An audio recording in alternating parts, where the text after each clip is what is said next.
Good morning. This is another episode of Tarot Talks. Today we're going to talk about number 9, the Hermit, ruled by Virgo, which when I started figuring out the astrology of these cards, I thought that was kind of strange because how does the Virgo, the Virgin Mother, relate to this old man kind of this old man kind of vibe that we have going on here, which it's kind of linked. If you look at Kabbalah, we think of Saturn as the man with the beard, with the white beard. It always denotes wisdom, white beards. That's another thing in tarot and the imagery that you want to look for.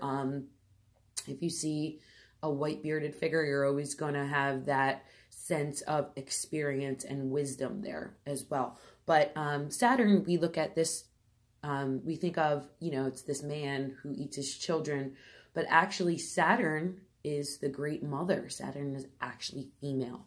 So if you go into Kabbalah, which is a very, very old practice, you'll see that Saturn is Bina on the tree of life, and it is the great mother. So that the mother goddess is always a virgin,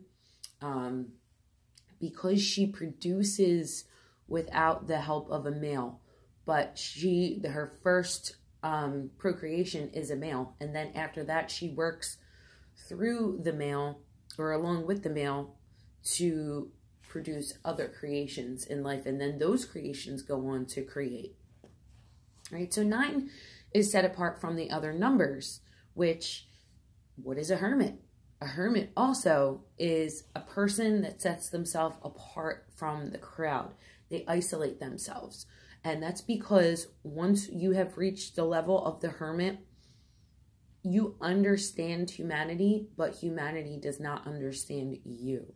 So you have all of the knowledge of the self and the past experiences that you have gone through from 0 to 8. You have mastered your mind, you have mastered your will, you've mastered your desires, all of that. So it's hard for people who are kind of in the midst of the battle, in the midst of the fight, to wrap their head around someone who has attained this type of victory, if you will. So, he is...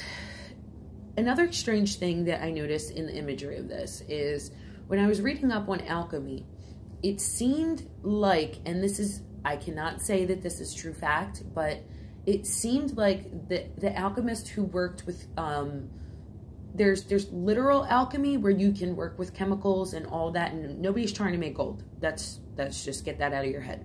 But there's literal alchemy, like there's plant alchemy, and all kinds of literal alchemy where you can work with chemicals and things to make things and see how they work with each other and all that. And then there's the spiritual alchemy, which is literally turning lead, which is what you're born into the world as, into gold. So you're trying to turn yourself into a version of the hermit, or a, you're trying to attain the God self, basically. So that's what lead to gold is. And when I was looking at a lot of the alchemists, there is this essence of becoming a star or creating a star. There's one alchemist, I forget, it was in my travels. He actually created a star in a small version of one with his work. So I find it very interesting that he has the star, and he's shining the light of this star backwards. Okay, so he is showing others the way. So once you reach this godhood, this enlightenment, it's now your purpose to be a teacher to others. Also, there is a sense of having to go back to go forward, and that back and forward are essentially the same thing, because we're going to go inward now, because we're the hermit, into our inner universe. And our inner universe is the cosmos. So when we go forward in the tarot, after 11, we're going to go into the cosmos. And you'll see what I mean by that when we start to study these cards. So 9 is the number of mastery. 9 is just a very, very magical number. It does magical things. My number 9 video, I explain a lot of that. I show you how 9 and 0 are the same.